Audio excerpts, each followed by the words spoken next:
Welcome to the Tallen Time podcast, featuring entrepreneur and philanthropist Terry Tallen and longtime award-winning journalist Tom Brew. We'll be telling you stories from around the country about sports, business, philanthropy, and mentoring. It's a full season of podcasts right here at tallentime.com. And welcome to the show.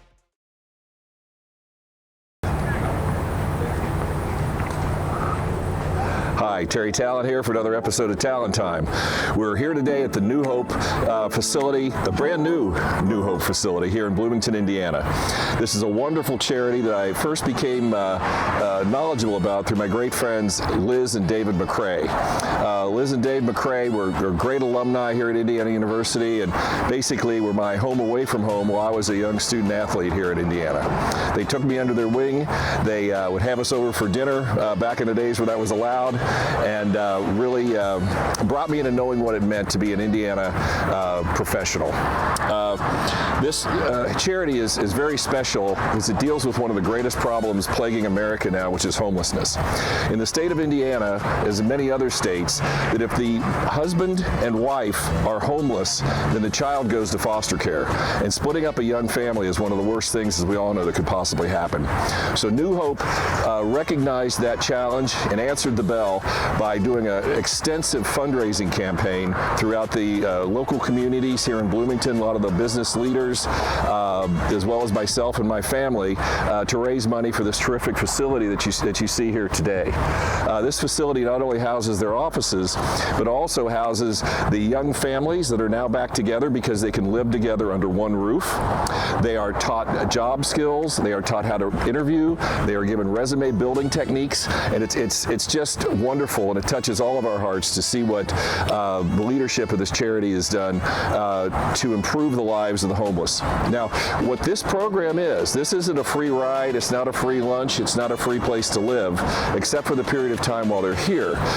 So what the general program is, husband, wife, children, and then they go on interviews, they live here gratis, then they get jobs, then they go back into the community with the imprimatur, so to speak, as well as the educational experiences that they have here at New Hope. We just walk through the facility. You see children playing. You see children in classes, indoor, outdoor classes. It's fabulous.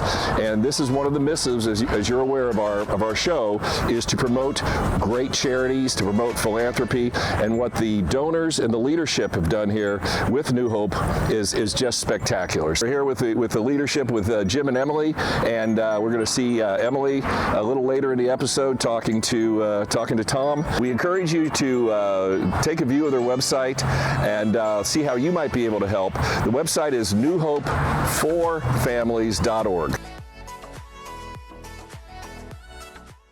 Okay, welcome back to beautiful New Hope for Families here in this tremendous, beautiful building, and happy to be joined by Liz McCrae. Good morning. Thank you for having us here. You're welcome.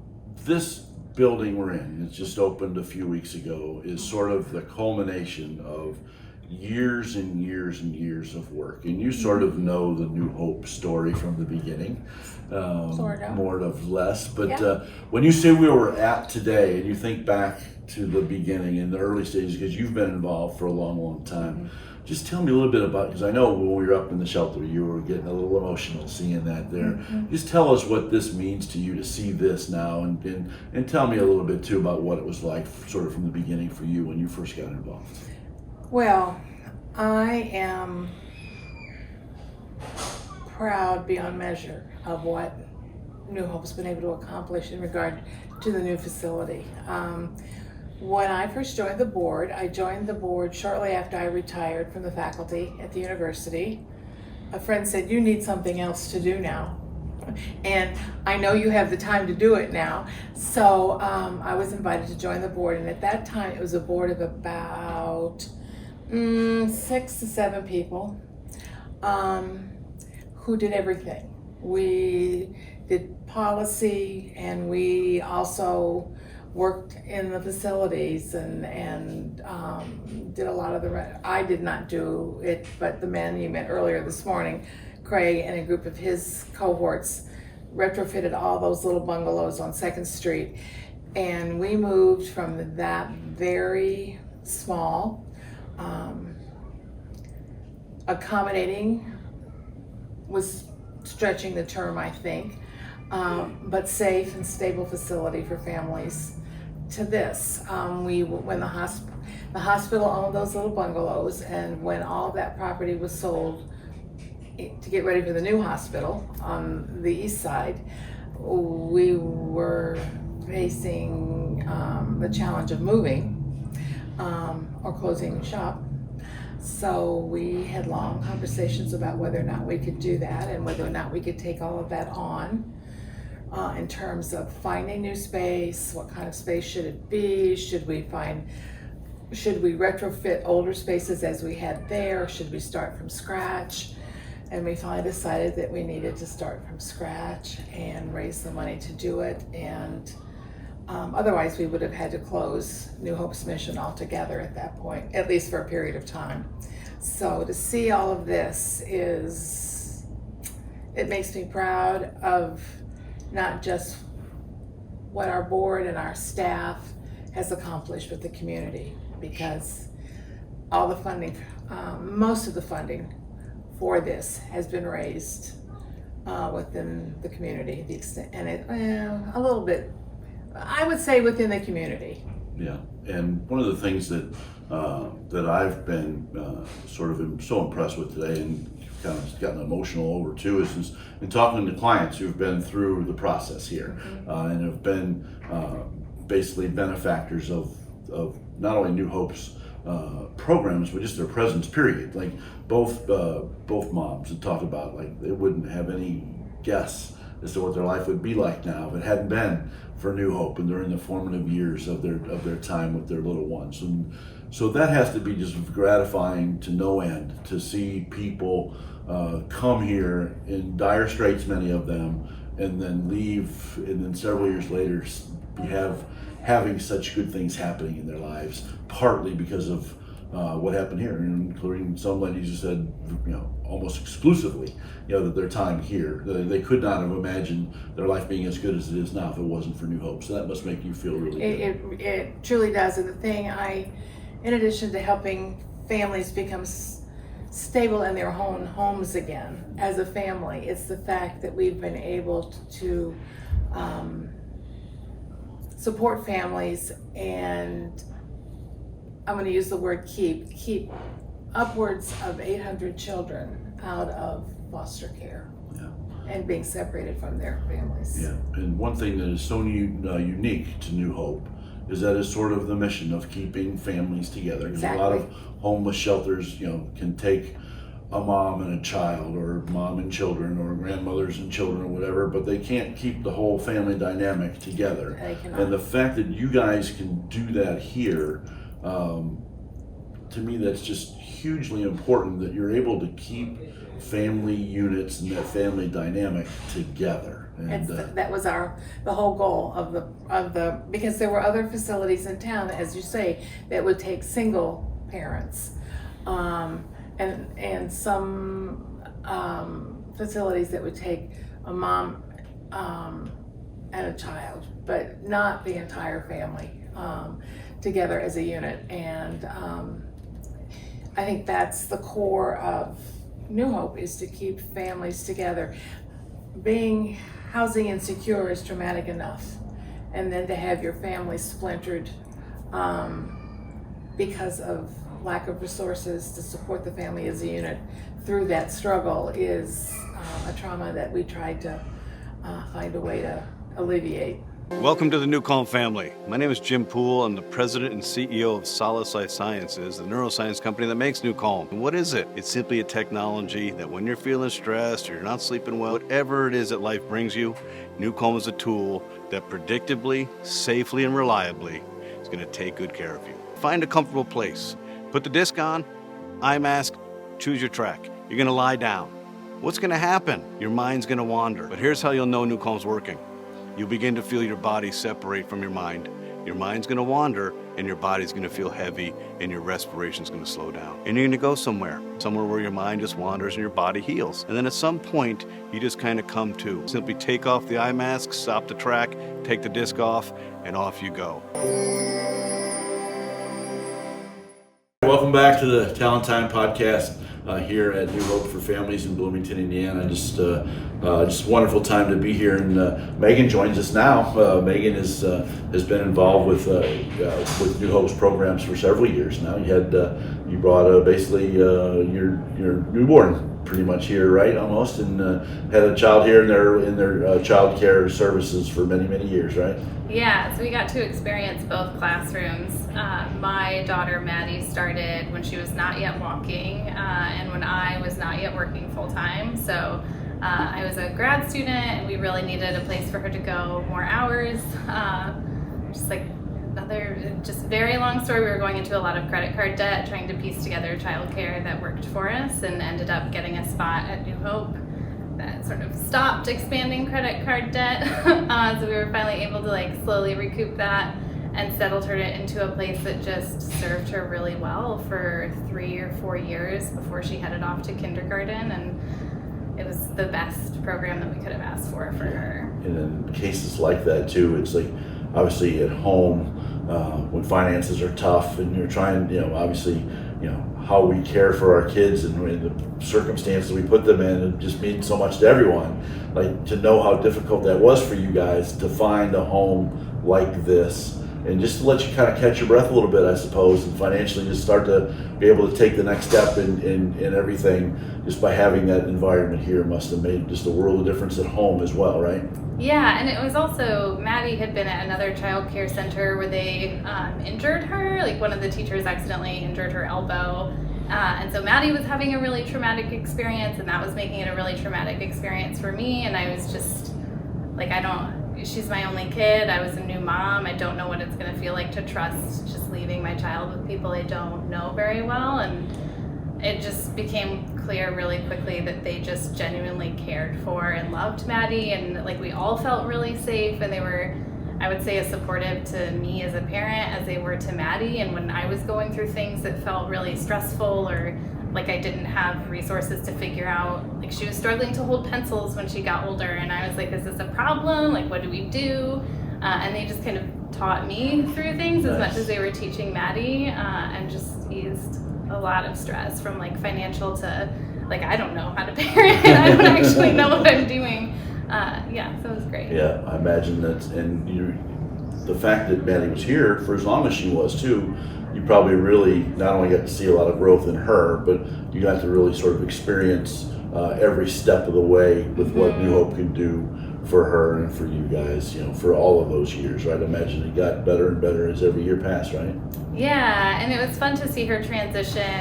I mean, having your kid go from an infant space to the big kid space, everybody's a little nervous, but it was really fun to get to be here and see her grow from being the littlest in the classroom to then being one of the classroom leaders, and the impact of those multi-age classrooms and getting years of relationships with teachers, and seeing her build those relationships with kids, and then as new kids came in, sort of teach them the ropes and communicate across cots at nap time when they're supposed to be sleeping. Sure. It's the longer she got to be there, the more she got to experience so many different roles in her time there too, which then changed what we wanted for her for public education too. It made us seek out a space where she could stay in a multi-age classroom and continue that kind of learning dynamic, because it was just really great, socially and emotionally for her too. And we know that when you get to teach things, you're learning them better yourself. So just impact on impact with that structure. It just changes the way she winds up growing up, doesn't it? Yeah. And how old is Maddie now? She's 6.5. She will be 7 in September, which is how she would explain it. And she has her last day of kindergarten today. So yeah. So it's when you look back at all this time, then how much has New Hope sort of formed the kid that Maddie is now, and then the mom that you are now? Yeah, I mean, it really taught me so much about the kind of parent I wanted to be and what it looked like to do that while being like well-resourced and understanding that I could ask questions and have people talk through with me to find a solution that like really felt like it worked for our household.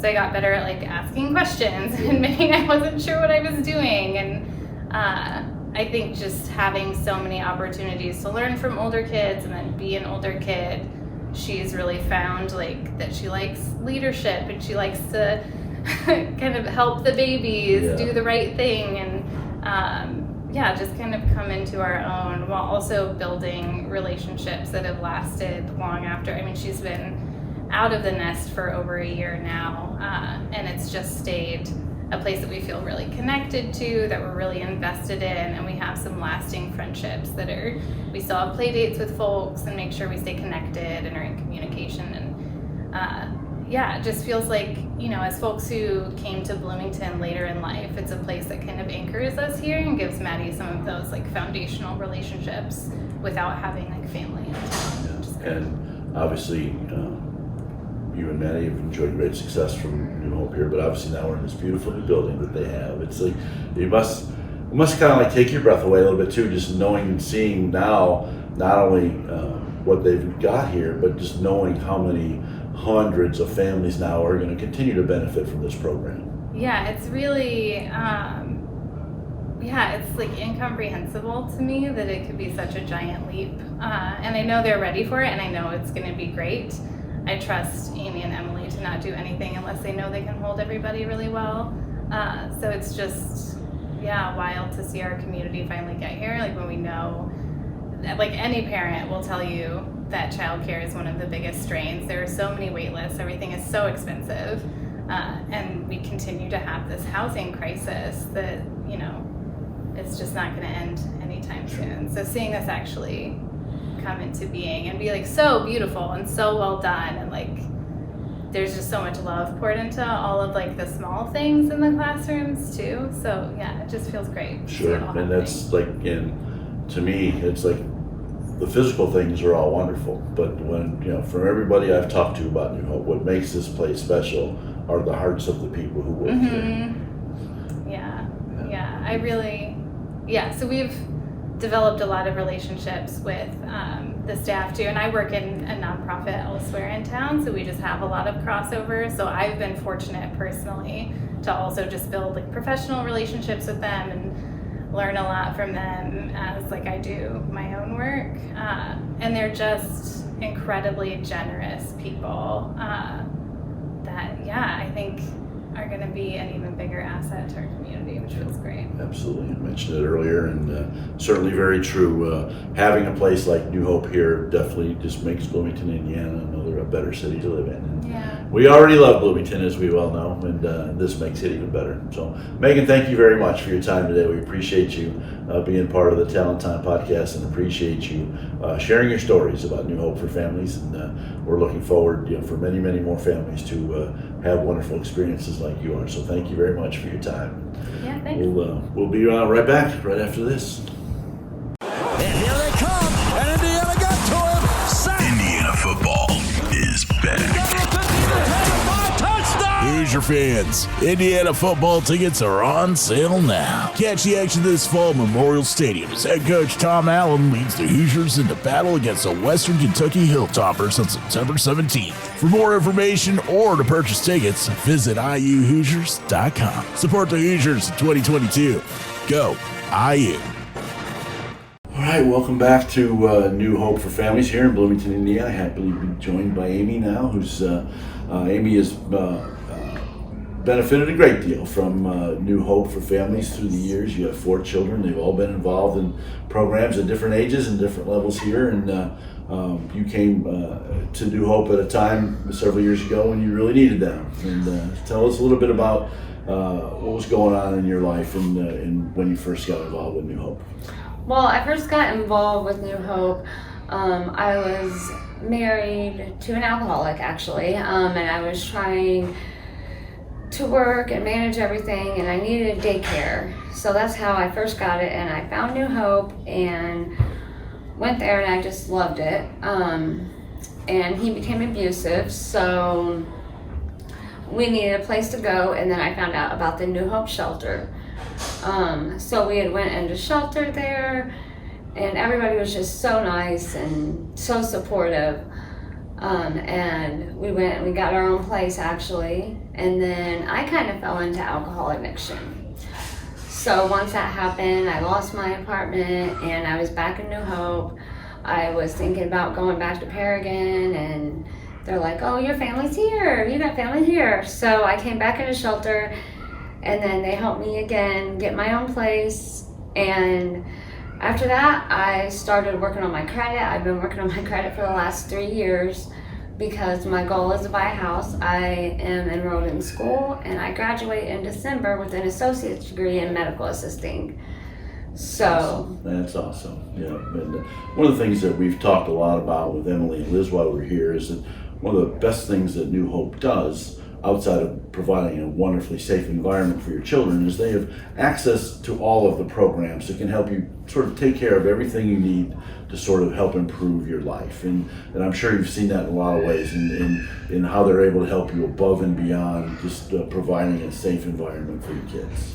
yeah, a lot of the staff are really knowledgeable, and they're trained in child development, so helping me be a better parent. So I learned a lot of techniques for dealing with my toddlers up to my 11-year-old.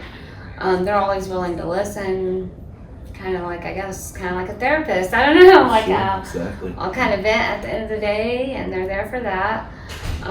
They help to provide me when I needed diapers, so they can help me navigate the system, I guess, and give me resources for food pantries when I needed that. Yeah, just all the programs. Shalom Center, they helped me way back when I was in shelter. I got deposit assistance from St. Vincent de Paul. So yeah, they help definitely every aspect of getting insecure in my future and helping me get and navigate everything. A couple of the other parents that I've talked to so far have talked a lot about, like, now that life is good and things are getting better, that they can't imagine being at this good spot without all the help through the years that they've gotten from New Hope. I imagine it's the same for you, right? This kind of all wouldn't really be possible, the good stuff today, without all the help you've gotten along the way, right? Oh, yeah. Like, if New Hope wasn't here, I wouldn't be in Bloomington. I wouldn't be like 2 classes away from my associate's degree. I definitely would not have stayed in Bloomington. One of the biggest, I've worked in childcare before, so it was really hard. This is literally the only place I have ever felt where I can drop my kid off and leave.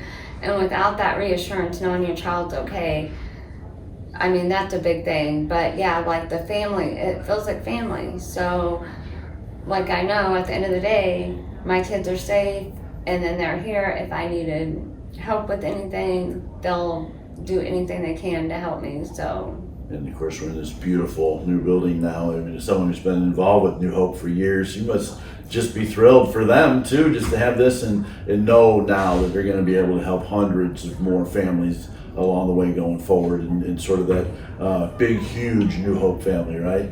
Right. So I'm always bragging to everybody just how amazing they are.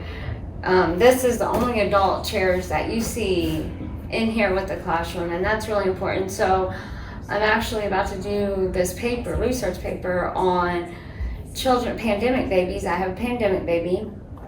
So he was born July 2020, and me and his teacher have met so many times and worked so closely. His development, we was worried about all the masks and everything, and the bond he has with his teacher is phenomenal. But he, due to like the stuff that they have no electronics, they don't have high chairs, they don't have bouncer seats, they don't have walkers. Like, the teachers are on the floor with the kids, or they're rocking them. They sit down and eat lunch with them.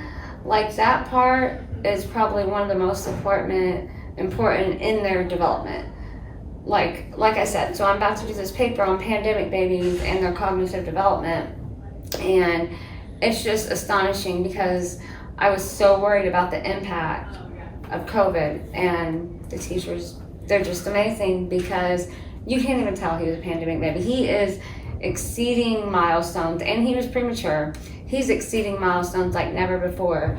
And I have to owe that in part into his teachers, so That's great. Yep. it's amazing. And one of the nice things about success stories here is now we have to let you go so you can get to work. Yes. School is going great, work is going great, kids are all doing great. It's a wonderful, happy life for you right now, isn't it? Yes, it is. I'm over the moon. I'm so proud of myself, and I'm so proud just having New Hope here. Great. I Well, love Amy, it. thank you very much for taking the time to sit down and chat with us today. We appreciate it, and glad to hear that everything is going so well for you. Thank you. Thank you so much. You're welcome. NewCom is neuroscience. It's not a fairy tale. It's not a bedtime story. There are a number of competitors in this space, and once you use NewCom, you'll find out who the real deal is. You'll benefit greatly from it. And don't be fooled by slick advertising. Go with the science. Science is where it's at.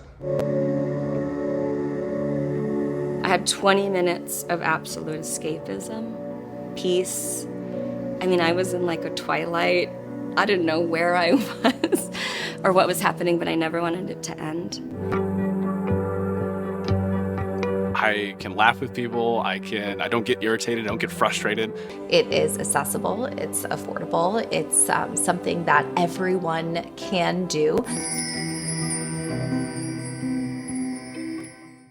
Welcome back to the Tallen Time podcast. I'm Tom Brew, and I'm very, very happy to be able to just sit down for a minute with Daniela, who has been a client with her children here, her child, right? 2 years, Yes. one child here at New Hope, and we wanted to take a moment today while we're here to sit and visit with some parents who've been sort of through the process, and Right. we want to highlight sort of the success stories of New Hope, sort of like through your eyes as well. So Okay. if you could, Daniela, tell us a little bit about what brought you to New Hope and what your life was like at that time when you first got here with you and your little child, who I think was, 2 years old at the time? Yes, Is that right? Yeah. yes.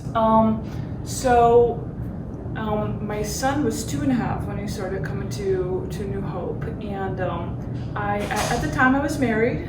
I moved from the Netherlands to America, and my husband was a PhD student, and I was unemployed. I was a stay-at-home mom. We decided it's time, we need to make some more income, and of course, as an immigrant, that's a little tricky in this country.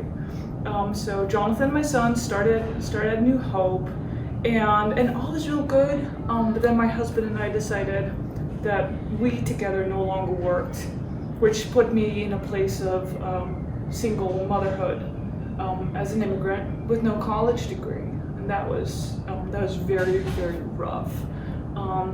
So Jonathan continued to be here. The ladies that at the time worked really rallied around me, and so I was able to go back to school.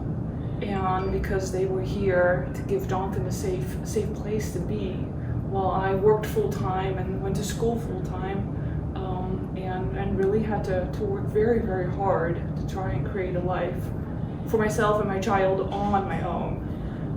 So he stayed here from age 2.5 until I was ready to go to kindergarten, and it changed my life. Sure.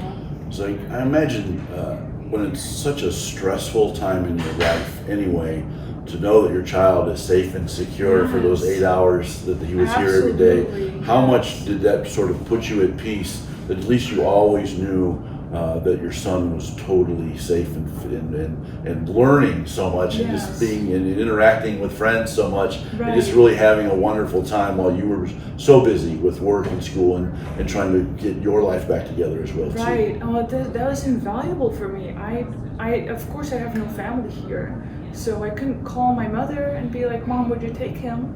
I have to study or have an exam." And so this kind of became a second family, if you will. And I know he was just a phone call away. They had this drop-in policy. I don't know if they still do it, but I was just welcome to show up whenever I wanted. And just to kind of, if I had a lunch break and I wanted to see him, I could come. And it just like to know that these ladies were taking care of him was just made me feel so safe. and that's important. Sure.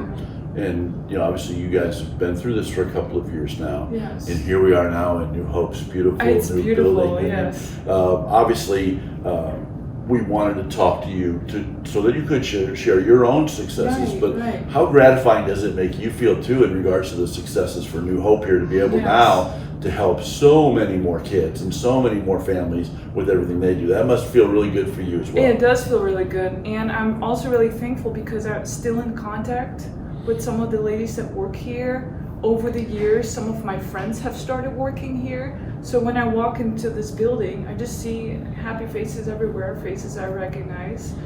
When they had the open day, my son and I, we went to come and see it, and he's now almost 8. And so he, for example, pointed at this loft. He's like, "Mom, do you remember this loft?" He was so excited to see that, and it's just encouraging that the community wants to come alongside of this beautiful organization. Yeah. And I know this may be an emotional question for you, but like Sure. when you're here with your 8-year-old son, Yes. and you've had your experience with New Hope through there, it's like, does part of you realize that maybe you wouldn't be where you are today without for them? sure, yes, and I've told Emily that too. I really wouldn't. I would not have had the opportunity to go back to school and also work full time. There would be no way. So I'm very thankful, and it makes me emotional to just like be here and see that they're thriving, see my little family unit is thriving, and that just would not have otherwise been possible. So you're absolutely right about that. And this in general, it just makes Bloomington a better place to be too. This right? is true, yes. Yeah. Well, Daniela, thank you so much for taking the time to Thank you for join us having today. We appreciate it. Terry certainly appreciates it, and quite frankly, every parent and child who comes through these doors next, who's had an opportunity to hear you talk about it, will be appreciative of that too. So thank you for your time, and we're very happy for you and your son. Thank you. That you're all doing so well, and Thank you. appreciative of the fact that you can spend some time at New Hope with us today. Daniela, thank you very much. We appreciate it. All right, and we'll be back right after this, and we've got an opportunity to chat with a couple of more New Hope supporters and such, and we'll be right back right after a word. And here they come, and Indiana got to him. Sack. Indiana football is back. Hoosier fans, Indiana football tickets are on sale now. Catch the action this fall at Memorial Stadium as head coach Tom Allen leads the Hoosiers into battle against the Western Kentucky Hilltoppers on September 17th. For more information or to purchase tickets, visit iuhoosiers.com. Support the Hoosiers in 2022. Go IU. Welcome back to our Tallen Time podcast here at New Hope for Families in Bloomington, Indiana. We're happy to be joined now by Emily Pike, who's the executive director here. And you've been involved with New Hope for over a decade now. You've been executive director for 5, and now here we are in this beautiful new building. So we've seen a lot, and we've talked a lot about kind of the whole journey, but tell us a little bit about how this building came into being and just all the thought that went into every last little detail here that is so amazing. Yeah, absolutely. So, we have been so fortunate for the past 10 years, almost 11 years, to use some little houses along 2nd Street. But it's really challenging to try and offer these kinds of services in spaces that aren't designed for them, right? So we've been so grateful to use those spaces, but the idea of being able to be in a place that we chose, that we built to do this, honestly feels like a dream. And so there are all sorts of just little innovations. So for example, in the shelter, we were just talking about, one of the things that's hard for families is trying to share bathrooms with other families, trying to share kitchen space with other families. And so when we designed that, we made sure that each family had their own bathroom. And boy, we designed these buildings before the pandemic started. But we feel particularly grateful for that now, so that families do have a little bit more safety around those sorts of hygiene issues.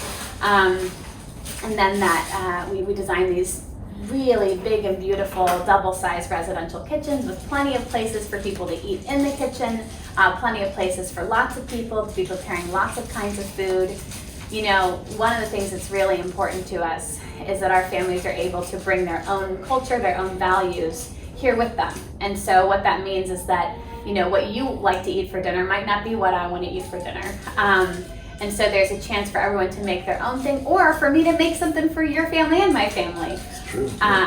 And so being able to let families make their own choices around that was a huge part of what we were thinking about when we designed the shelter. Yeah, I know you mentioned before that one of the current smaller houses you have now, you have 4 families in this small little 1,100 square foot area with really literally one little kitchen, right? That's right. Yeah, it's a very small kitchen. Yeah, so now just to be able to accommodate basically 12 families now in 3 different sort of pod areas for the shelter itself is great. But here too in the nest, you've got all these different rooms for different age groups and such. And I can tell from walking through each one, there's been an enormous amount of thought that's kind of gone into every little corner, right? Absolutely. And I got to tell you, the person who deserves credit for that is a woman called Amy Stringer. And she's been a part of this program for 6 years, 6.5 years almost. And she helped design all of the space. She chose all the equipment, all the materials. But yeah, lots of little things. So the windows in all of the classroom are at child height, so that the kids who are in this classroom, so right now we're sitting in a classroom for infants, right? And so the windows here are about 6 inches off the ground, so that even our littlest babies could see out the windows here. And we think about just designing these spaces so that kids can have the most freedom of movement, and we're absolutely sure that we can keep everybody safe. And recognizing too that we want these spaces to be warm and welcoming and bright. Really often low-income families are sort of used to making do, with whatever's left. But we know that these kids, like all kids, deserve the very best that we can offer them. Absolutely, and you've obviously with more space now, you're going to be able to help more families, more kids. And one thing that matters a lot to me in having an opportunity to talk to 3 of your moms who've been through all of this before was just the feel-good aspect of all of them sort of saying, I couldn't be where I am today without New Hope and everything they've done for us through the years. So for as many families and as many kids as you help, it's got to be one of those jobs that's gratifying for you every single day, isn't it? Oh, it 100% is. And I'll tell you, every time I come into this building, because now my office is here in the early learning program, and every time I come here, I just feel so privileged that parents are willing to share their kids with us and willing to let us be a part of their development, and that's true for families who have been impacted by homelessness, and also just for families in the community. I think it feels like such a privilege that parents, while they're in crisis, are willing to say to us, will you help? I think it's such a hard thing to be vulnerable in those moments. And it's such a hard thing to be able to trust that someone is going to want to help, and to help in a way that does still preserve dignity and still let people make their own choices. And so I think for us, it just really is a privilege to be able to stand with these families while they do these amazingly hard things. And then of course, it's a privilege to watch them after they leave us and all the things that they go on to be and to do. Sometimes we act like homelessness is a thing that defines families, like, oh, you're a homeless person. When the truth is, most people who are homeless one time for a period of a few months, sometimes less, and then never again. And homelessness doesn't define them any more than a car accident defines you or me. And so they get to go on to do the things that do define them, right? The careers that they choose, the kind of parents they choose to be, the kind of community members they choose to be. That's what defines them. And so now they're nurses and teachers and massage therapists, and I love seeing that for them. Sure, and I know you mentioned earlier, it's like a lot of times you see these people on their worst day. When you meet them for the first time, that is like the lowest of low points in their life, and everything gets to go up from here. But that's, to me, is what is really impressive, is that you have not only what you do here, but you have access to sort of everything else they need as well too. If they need job training or need anything else, or just, there are so many different paths that you can help guide them down. And that, I imagine, comes from years of experience too, and knowing what everybody needs, but not having a cookie cutter approach to that, of really dealing with every family, one family at a time, for what they need best to go forward. Yeah, I think you really put your finger on it there. We are learning as we go, like everyone, and I hope we are always learning, because we're getting better at this every year. But yeah, for us, the trick really has been, first of all, starting with a belief that all families deserve safe housing, full stop, regardless of anything else. And then after that, once we know that that's where we are, how do we get all of our families there? How do we help them have what they need to be the kinds of parents that they want to be the kind of community members that they want to be? Yeah, it's been great being here today. We've thoroughly enjoyed it. Just beyond impressed is all I can say as to what you guys are doing here, what you're accomplishing. It's great to see the success stories and that, and now being in this beautiful new building and having more room to help others. I think you mentioned you're gonna 30,000 snacks and meals a year now, and full-time cook in the kitchen and everything here. Yeah. It's a wonderful thing. So thank you, Emily, and thank you to Liz and everyone here and your wonderful staff for making us very welcome today. And we're really, Terry and I are both thrilled and honored to be a part of this, and be happy to spread the word and help you guys go forward to continue to do all this great work. So. Well, thanks so much, Tom. And hey, I'm glad you mentioned the staff, because I'll tell you, the people who work here are truly exceptional, and they're the ones who are really making the difference for these families. Absolutely. So we're awfully grateful to have them. I've always said that people in this line of work, they are always doing it for the kids and not the money, because it's never the twain shall meet. No, that is 100%. Child care and such, but to have good quality people, and every parent that we talk to, they all say the same thing. It's like, it's the people here. It's like the programs, the building, they're all great, but it's the people that make it, and obviously includes you as well. So thank you much, Emily. We appreciate it, and thank you for all of us for watching today. It's been an honor and a privilege to be here at New Hope for Families here in Bloomington, Indiana, and we certainly hope and wish that you've enjoyed the show, and can certainly do all you can to donate to help this wonderful and very, very worthy charity. This is Tom Brew for Tallen Time Podcast, and we'll see you again next time.